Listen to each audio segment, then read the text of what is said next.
All right, guys, we are going to move on to our last unit of the year, which is Reconstruction.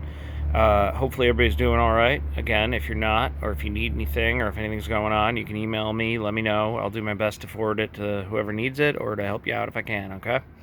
So, hopefully you're getting your work done. Again, we're getting close to the end here, so let's keep going. Let's make it through this unit, and it'll be summertime.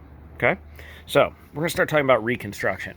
Reconstruction is the period of time from 1865 to 1877. Okay, it's the time period after the Civil War where our country is basically trying to put itself back together. All right, how we go about that, what we do, there's going to be a lot of controversy concerning that, okay? So, there's three major questions that kind of surround Reconstruction. Number one, how do we readmit the southern states to the Union? How do we readmit the rebelling states, the Confederate states, back to the United States of America? All right. Number two, how do we end slavery?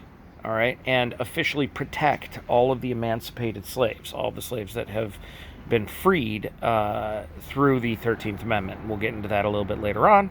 And then finally, number three, how do we rebuild the South? It was completely destroyed during the Civil War. Sherman's march through the South, Georgia, South Carolina, etc. Battles in Alabama, battles in New Orleans, battles in Virginia. Okay, so how do we rebuild all of the damaged physical structure, whether that be farms or factories, houses, towns, whatever it may be? All right. So, Lincoln has this plan in which he says that there will be malice towards none and charity for all. In other words, no one is going to be punished for the actions of the Civil War, and things are going to be done in a beneficial way for everyone in the country because we are one country. Okay, that is Lincoln's plan. But the Constitution itself provides no guidelines, no policy for how this plan should be enacted, how things should actually be done. So they're kind of flying by the seat of their pants here. They don't have some sort of guideline that they can follow. All right. Lincoln, the president, and Congress disagree on how things should be done. All right. You get Lincoln's plan, which is a plan to quickly readmit the Confederate states, the rebelling states, into the Union. He believes this needs to be done fast. All right. So his idea is that if 10% of the people in the rebelling states swear allegiance to the United States and everyone agrees to ratify the 13th Amendment to give slaves their freedom, then they should be let right back into the country as states. Very simple plan.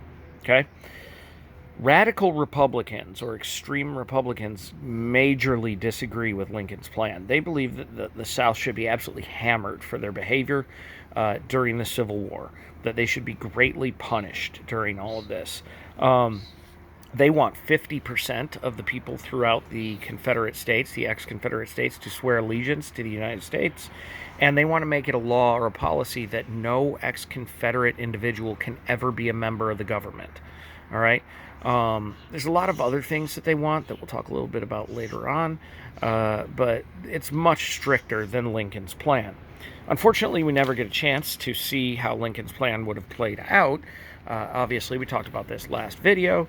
Lincoln is assassinated by John Wilkes Booth, so he doesn't have a chance to kind of enact any of this, and he never wrote it down, so those who take charge after Lincoln kind of have to figure it out for themselves. All right? And that first person is Vice President Andrew Johnson. Okay, he becomes president, obviously, when Lincoln is killed. He decides to go with, Lincoln's kind of more lenient ideas of how this should be dealt with. Okay, so he proposes what's called presidential reconstruction. All right, the idea is that basically, they would have to swear allegiance, they would have to promise the 13th Amendment, but presidential reconstruction does not in any way require southern states to protect former slaves, to keep them safe, to give them jobs, to help them financially or ethically or educationally, all right, in any way. So a lot of southern states try to create black codes. They're not laws, but they're just kind of policies that are created to block African Americans, freed ex-slaves, from getting jobs, from going to school, from living in certain areas, to making a certain amount of money. All right. Radical Republicans have a major problem with this. Again, they are going to push for strict laws to protect ex-slaves, to protect freed individuals in the South. All right. They don't believe that it's going to be done on its own. So in 1865, they create the Freedmen's Bureau. Freedman's Bureau. All right. Again, the idea is that it'll provide emergency housing, food, medical care, and all of those types of things for freed ex-slaves. It also promises 40 acres and a mule to every freed ex-slave. That'll never happen. There's still people today that argue about that one. It's promised, but it's never given. All right. They send individuals down to the South to supervise labor contracts because, again, most people in the South cannot read during this time period, so they were getting swindled. So they were trying to supervise these contracts, and they created schools for African Americans. The idea that the children of these ex-slaves should be allowed to, educate themselves and better themselves. One of the big concerns people in the South had during this time period are what are called carpetbaggers. These are Northerners from the Union who went to the South with the intention of kind of pulling one over on the South, charging too much for things that they needed, whether it be medical or food or hammers or nails or equipment. They were basically trying to profit off of the fact that the South had nothing that they needed. All right. So, to kind of sum up some things, the 13th Amendment will officially end slavery. It will free the slaves. The 14th Amendment will declare that ex-slaves are citizens of the United States.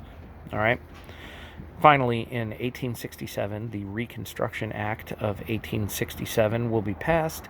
The South will be divided into 5 military-controlled zones. A different military general will control each zone. I'll put an image of that up on Google Classroom for you to see in a little bit.